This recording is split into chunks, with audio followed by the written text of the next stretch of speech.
Happy New Year. And as I said here at the top of the program, I do believe this is the most pivotal, consequential year in our lives, in American history, potentially, because whatever happens here is what dictates where this country goes. And look, the Democrats are saying we must undermine democracy to save democracy. It is the most absurd approach, and yet people buy into it. We must prevent people from voting who they want so we can save democracy. It's absurd.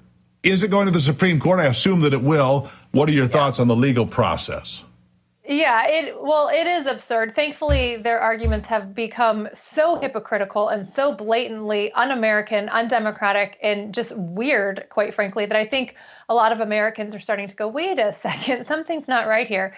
But yes, I do think that the Supreme Court has to take this up. I would be shocked if they didn't. I fully expect them to take it up. And quite honestly, I don't even think it's going to be a close decision.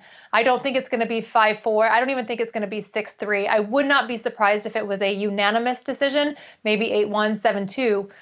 In favor of President Trump being on the ballot. Allowing anything else would send this election into anarchy, and you'd have Republican states saying, well, then Joe Biden is guilty of insurrection by his deals with China. And, and then you're going to it would be a free for all. So the Supreme Court is going to take this up. I think it will be a strong decision in favor of Donald Trump.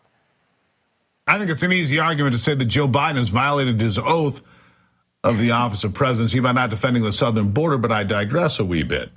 Look, here's the thing. I would not be surprised if Justice Ketanji Brown Jackson, whichever, if she was 8-1. I mean, I wouldn't be surprised by that because of the radical nature of her position on the court and some other decisions that she's talking about. But I agree with you. It should be 9-0. Look, this is a political question. America's always deferred about, the court should say, it's not a question for the court, it's a question for the voters. That is the tradition of this country, isn't it? Yeah, it is. And as you mentioned in your monologue, the Colorado Republican Party has already filed their brief with the Supreme Court, and they say just that. It's actually a very solid brief. They raise a handful of arguments as to why this Section 3 of the 14th Amendment doesn't even apply to the president. It's not self-executing. Donald Trump hasn't been charged with insurrection. And this is a question for the voters. The reason why it doesn't apply to the president was because the drafters of the 14th Amendment realized that the president is elected by the entire nation, and it should be the entire nation who determines who they want for president, whether they're guilty of insurrection or not. It's up to the people.